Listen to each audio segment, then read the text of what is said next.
Fala galera, bem-vindos novamente ao Fincast. Hoje nós vamos estar falando sobre inflação, mas antes de mais nada, curte, comenta, compartilha e se inscreve no canal. E aí Zé, como podemos começar falando a respeito da inflação? Bem, a definição de inflação, cara, é aumento generalizado de preços, né? Não sei se falei certo. Generalizado. Exato. O que acontece? Muita gente confunde achando que inflação é aumento do preço apenas, né? Ah, não, o meu pãozinho agora tá valendo, 10% a mais, a inflação tá 10% a mais. Não, Porque não é o isso. empresário, o governo quis, né? Não é isso, gente. A inflação, ele atinge a economia toda. Então, são todos os produtos que vão sofrer inflação, ou pelo menos a maior parte deles, tá? Sofrem um aumento em escala. Exatamente. Então não é qualquer coisa, não é qualquer aumento de preço, ou nem IPCA, na verdade, IPCA, GPM, NPC, nenhum deles retrata realmente a inflação, tá? Isso são, na verdade, fichas de produtos que a gente calcula, tem alguns métodos matemáticos ali para estar calculando alguma coisa aproximada do que seria a inflação. Mas a inflação em si é impossível da gente estar calculando justamente por conta da complexidade da economia, né? Brasileira, mundial, tudo mais. Certo, e o que você acha que gera a inflação? Na minha visão, né, na minha visão de mundo que eu acredito mais que eu considero mais correta seria o aumento da base monetária, tá? Eu também colocaria aí como um fator de inflação, causador de inflação, seria também, eu acho que o aumento do preço da energia, né? Escassez de energia. Energia, combustível fóssil. Que o combustível nada mais é que uma forma de energia, né? Sim. Então, por exemplo, hidrelétrica, a placa fotovoltaica, É a porque energia nuclear, tudo isso não englobaria como energia. Mas se isso fica mais caro, se a demanda disso aumenta, a demanda acho que não influenciaria muito. Não, mas se você tem um desarranjo, na verdade, de mercado, uma desorganização que eleve O preço da energia. o preço da energia, você acaba que você leva para todos os outros bens. Isso, Porque exatamente. todos os outros bens eles precisam óbvio de energia para serem produzidos Isso, todo bem e serviço precisa. ou transportados. Então é algo que eu acho que você pode colocar na conta. Isso, exatamente. Ou transportado. Exatamente. A pessoa pode pensar, pô, mas aí a agricultura não precisa de energia, fabricar energia. Fabricar energia não precisa de energia para fabricação, né, para colheita.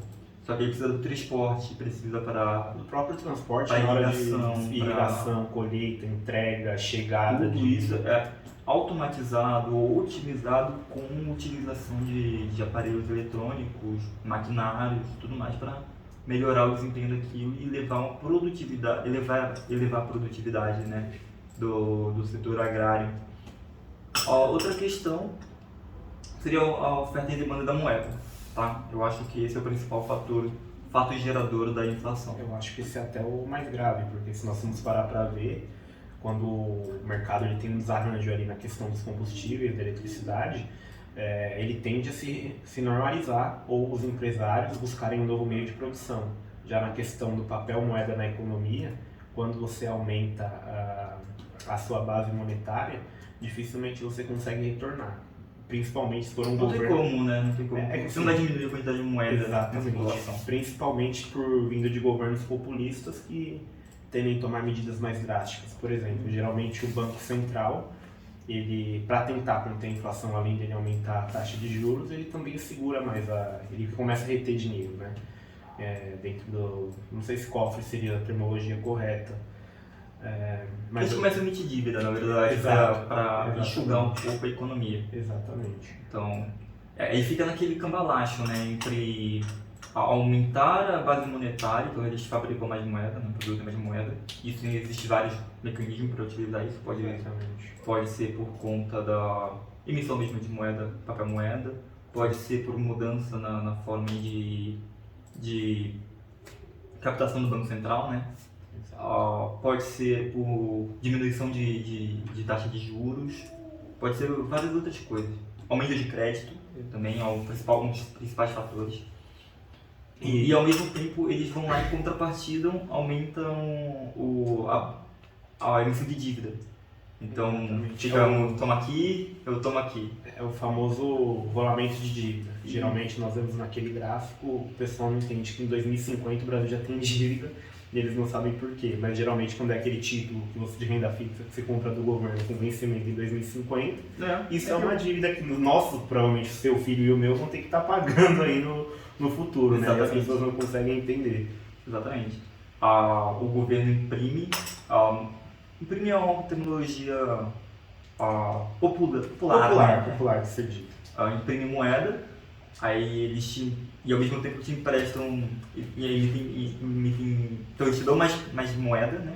Mais dinheiro, Mas não aumenta a produtividade. não aumenta a produtividade e em contrapartida eles aumentam a dívida para tu comprar, ou seja, eles gastam com aquela emissão, por exemplo, eu emiti mais moeda, então eu consigo gastar com outras coisas. Então, por exemplo, eu vou construir uma estrada. Então, esse dinheiro que foi produzido, né, que foi criado, ele vai ser distribuído para as construtoras que construir aquela estrada. E aquele dinheiro depois, futuramente, vai se espalhar pela economia, né? E ao mesmo tempo, aí ele fala, pô, eu preciso financiar uma outra obra. O que eu faço? Vou lá e emito crédito. Aí a pessoa que está com esse dinheiro vai lá e compra essa dívida. Ou seja, você vai vendendo para si mesmo, né? Exatamente. O que eu costumo dizer, não sei se você vai concordar, que geralmente a inflação ela demora a ser sentida, porque quando você exponencia a base monetária até o mercado sentir que você teve um aumento da base monetária, de fato, porque óbvio, você vai ter os dados do Banco Central informando isso, mas o mercado não sabe o quanto isso de fato já está na economia. E geralmente esse papel moeda ele tende entre os grandes players, como você falou, grandes construtoras, bancos, e até ele ser redistribuído na sociedade, você já provocou um aumento em escalada até chegar no mais pobre. Isso, porque, por exemplo, o custo ele chega primeiro do que a renda, né? Do que esse dinheiro a mais. Exatamente. Aí os pobres. O pobre que ele vai se ferrar nisso, né? Porque ele vai ser o último a ser atingido por exemplo, pela expansão. O salário mínimo ele é corrigido anualmente. Exato. Né? Só que a produção de moeda, a geração de moeda é muito mais rápido que isso. Pode ser exatamente. Então, e o cara, vamos lá, o cara que fabrica aço para essa estrada, que eu tinha falado, vai e tem mais dinheiro agora, né? Então ele tem que comprar mais, por exemplo, mais matéria-prima. Aí o cara vai pagar mais. E esse cara um concorrente dele paga mais, só que ele não consegue, então ele tem que repassar aquilo, né? Porque ele não tem esse dinheiro a mais. Então ele tem que repassar isso pro consumidor, pra segunda linha, né? Basicamente. Vamos supor, tem que repassar esse custo que ele teve a mais, né? Pro fabricante de automóvel. Aí o fabricante de automóvel tem que não consegue absorver aquele custo. Então ele vai lá e repassa para o consumidor final. Ou então para a concessionária passa para o consumidor final. Então vira uma escala. E na verdade quando nós até falamos, por que o governo não coloca o salário mínimo a 10 mil, como você disse, como ele é corrigido anual? Porque é aquela questão, a necessidade humana ela é infinita, mas os bens são escassos. Então não adianta o governo colocar o salário mínimo a 10 mil reais se o preço do arroz vai para 300 reais, entendeu? Eu acho que o grande problema do salário mínimo a 10 mil reais, primeiramente não seria isso. O primeiro fator seria basicamente o desemprego em massa. Então muita empresa não conseguiria pagar isso de imediato, né? Com certeza.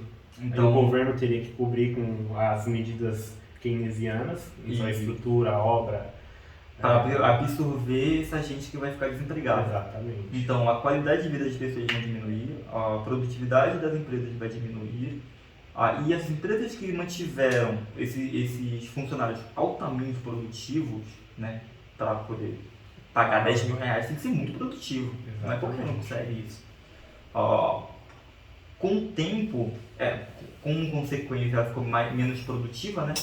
Então isso tende a encarecer os produtos dela. E diminuir no mercado. Diminuir no mercado. Porque você demite funcionário e você não produz o mesmo Então você diminui riqueza e aumenta o custo de vida. Exatamente. Entendeu?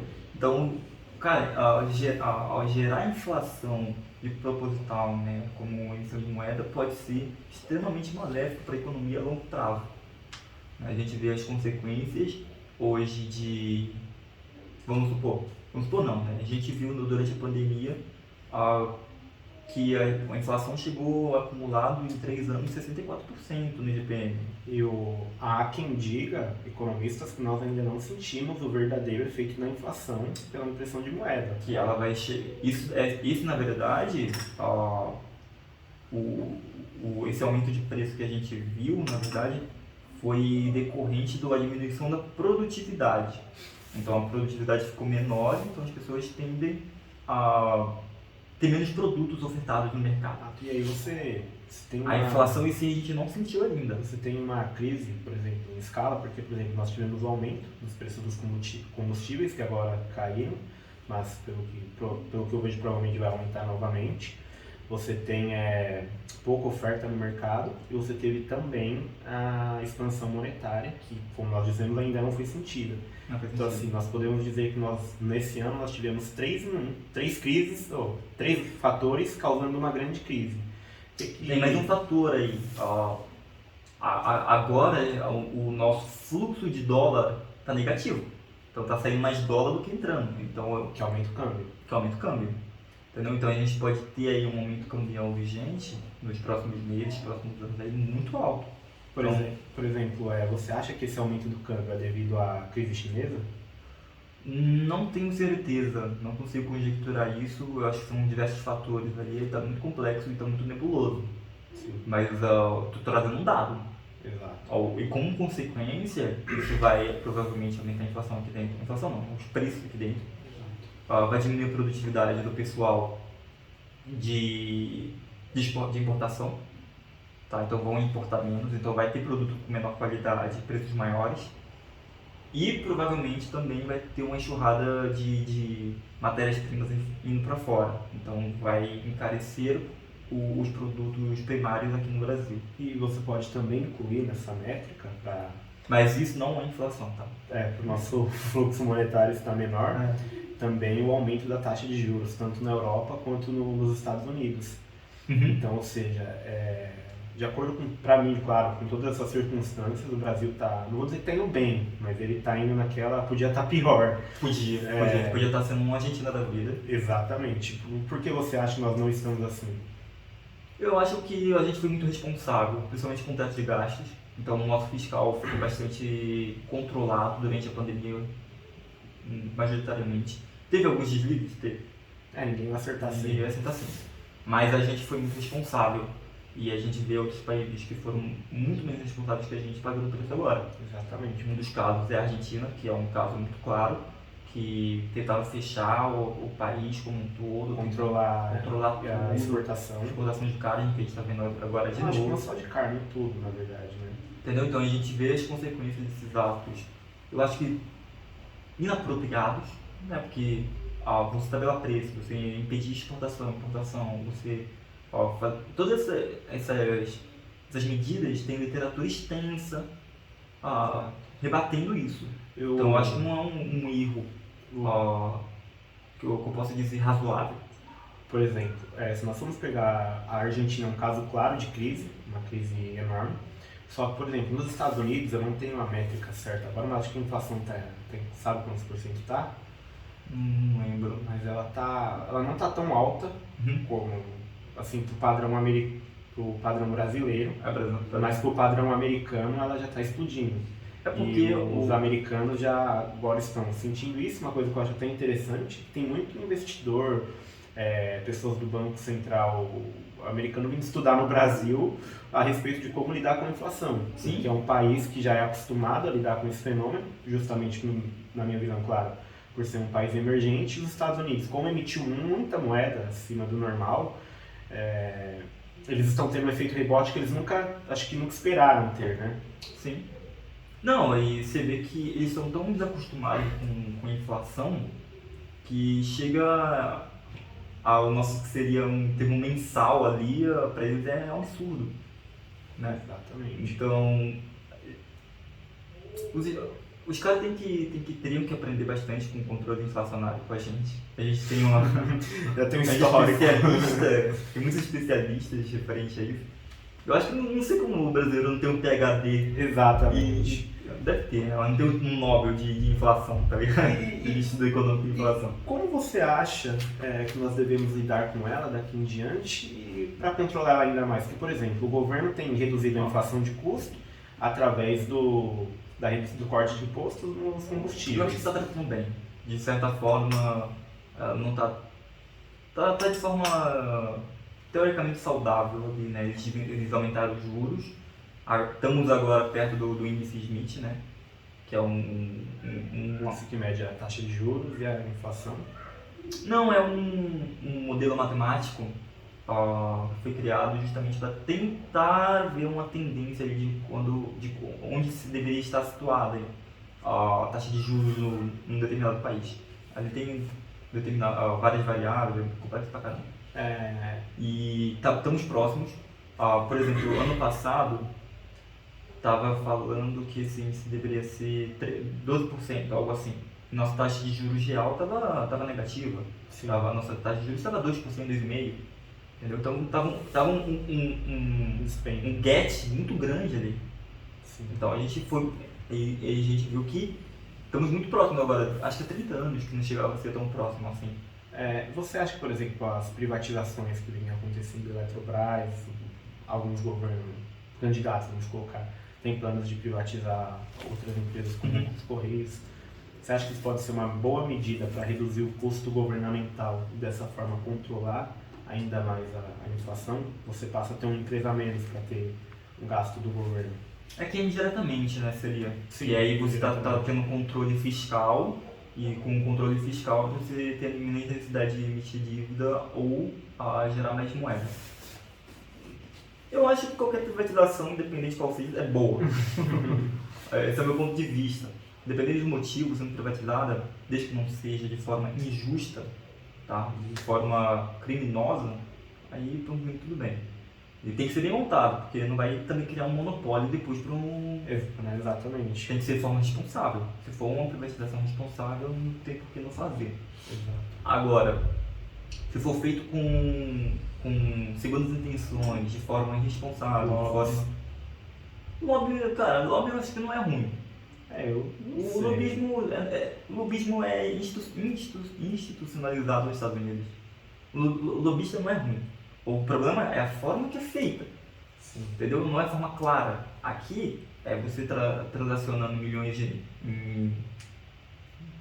de dólares na cueca. Isso aí é praxe no Brasil. Então tendo um apartamento só pra ter reais. Receber a propina. Exatamente, isso não tem sentido. Entendeu? Porque o lobby no Brasil existe. E isso é notório. Agora, então eu não sou contra o lobby de forma clara, de forma seja conhecida. Isso, transparente. Eu quero que minha empresa tenha tal benefício, ou então eu acho que seria mais justo eu conseguir investir melhor no meu capital se eu deixasse de pagar tal imposto. Tudo bem, prove que vai acontecer. Por exemplo, no próprio Estados Unidos é bem conhecido das pessoas em si quem cada empresa financia, cada candidato. Então é uma coisa assim que para eles é indiferente a existência desse lobby. É isso que você Isso é cultural, é natural para eles. Não teria outra forma de não fazer. E eu acho justo. Se determinado deputado tem as propostas dele que vai beneficiar minha empresa, beneficiar meu público-alvo, me beneficiar diretamente, por que eu não posso apoiar o cara? Entendeu? Outra coisa seria, eu vou apoiar esse cara pra lá na frente ele simplesmente tá me devendo um favor. Aí eu acho mais errado, né? Não tem sentido. Muito que acontece aqui no Muito que acontece. Brasil. E de forma criminosa, normalmente essas transações são financiadas, achismo meu, para não falar outra coisa, né? De forma criminosa, com ligamento direto com as Farc, com traficantes e tudo mais. Então, esquema da famosa lavagem de dinheiro. Lavagem de dinheiro. Que acontece muito em anos de eleição. Eleições. O que você tem achado, por exemplo, dos últimos 2 meses que o governo teve deflação? Cara, eu acho que... Por exemplo, se foi uma medida saudável ou se é uma... Tá sendo meio artificial, né? Tá sendo meio artificial, só que eu acho que não é inteiramente culpa do governo. Porque assim, federal. Como eu disse no começo, o preço da energia, ela caiu. Então, Sim, e o o governo preço- cortou. Mas o maior impacto foi do preço do combustível, né? Não, exato, você cortou os impostos e aí você já teve uma ajuda Tá, na mas redução o do imposto que foi combustível. cortado foi ICMS do Estado. Exato. Então não foi o governo federal. Não, mas o governo passou uma lei que obrigava os estados Mas a. quem acatava era o Estado. É porque, Entendeu? por exemplo. Antes, teve algum- muito Estado estava se negando. Depois começou Exato. as eleições, aí Não, é que na aceitar. verdade começou a pressão popular. Teve alguns estados no Brasil que eles não queriam acatar essa redução, estavam cogitando ir para o STF. O maior Porém, custo o- da gasolina, do diesel, não era do governo federal, era do Estado, era o ICMS. Então, que é direto na bomba ainda, não tem nem como tentar sonegar aquilo. Mas, por exemplo, você acha que é uma redução artificial ou não? Você acha que, por exemplo, passadas as eleições, esse imposto tende a... Até porque, Mas, por exemplo, você acha que passadas as eleições, esse imposto tende a aumentar novamente? não, com certeza, né? Porque não vão manter essa proposta de reduzir o ICMS por muito tempo. Isso é uma medida extremamente populista. Mas, Entendeu? por exemplo, penso eu que então a inflação ela vai voltar a subir.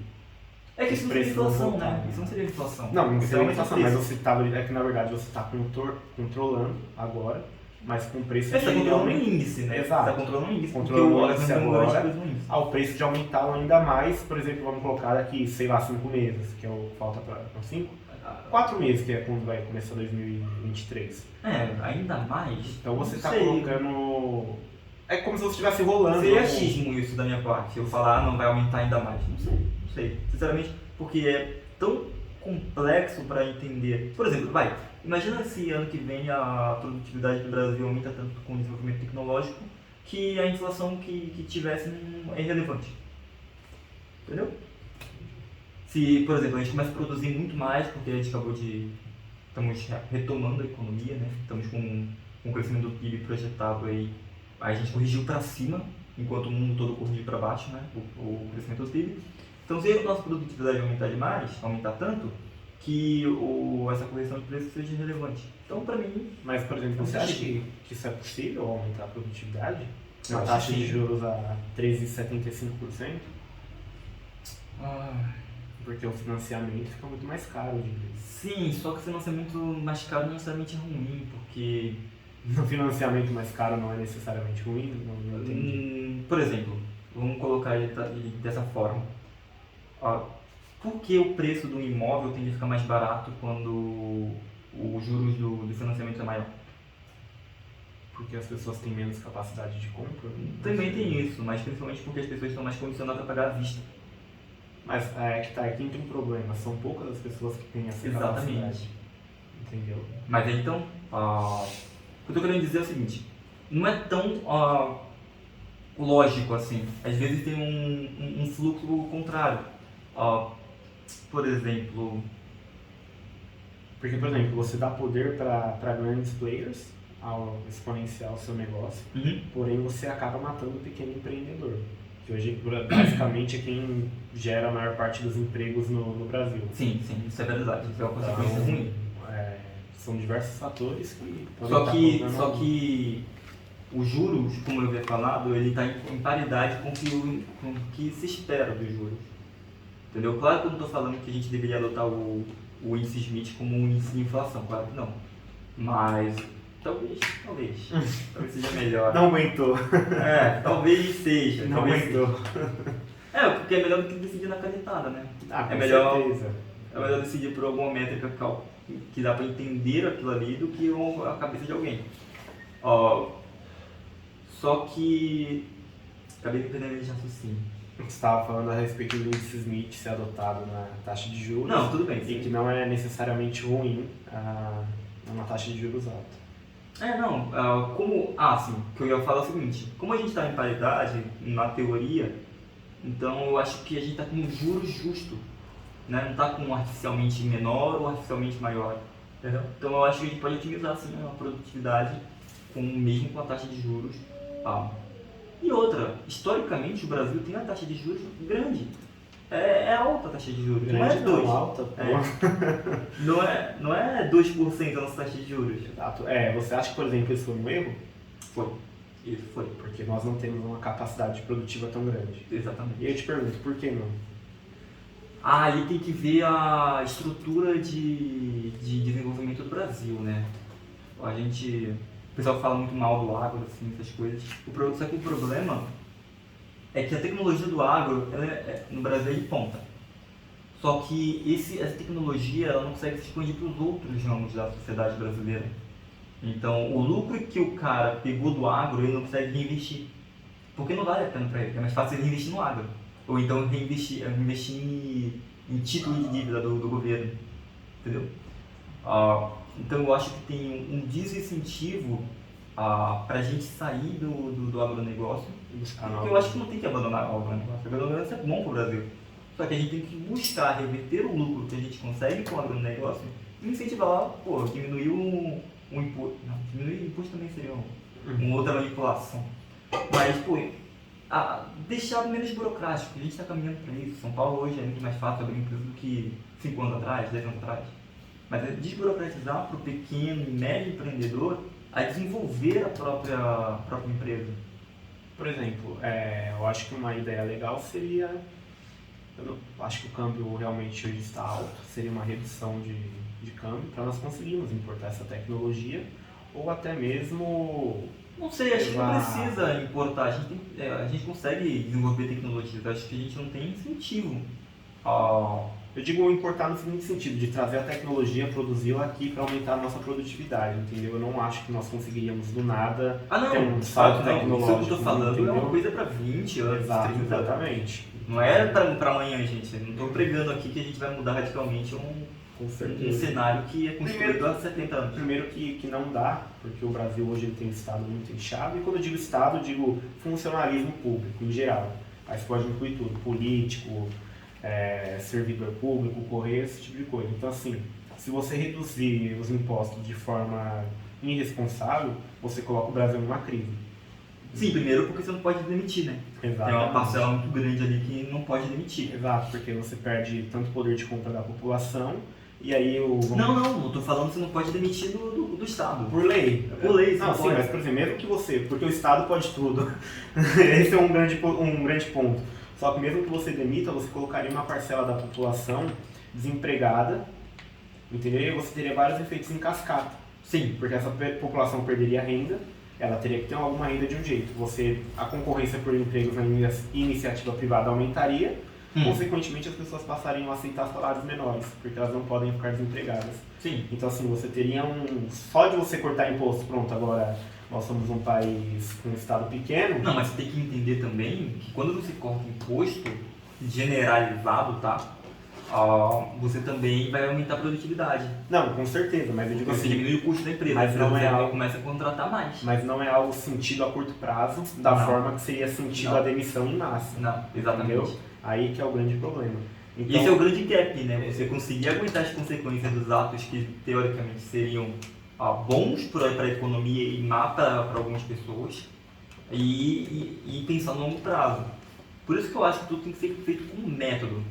Tudo tem que ser feito aos poucos, em laboratórios primeiro e depois ser feito em grande escala. Laboratórios eu falo que sejam experimentos em pequena escala, né? Laboratório tipo com um misturizinho lá, controlar a economia aqui, não é isso? Não, entendido. Então pessoal, obrigado. Esse foi o nosso vídeo sobre inflação, taxa de juros e o Estado brasileiro. E curte, comente, se inscreva no canal e qualquer dúvida, comenta aí que nós vamos estar respondendo.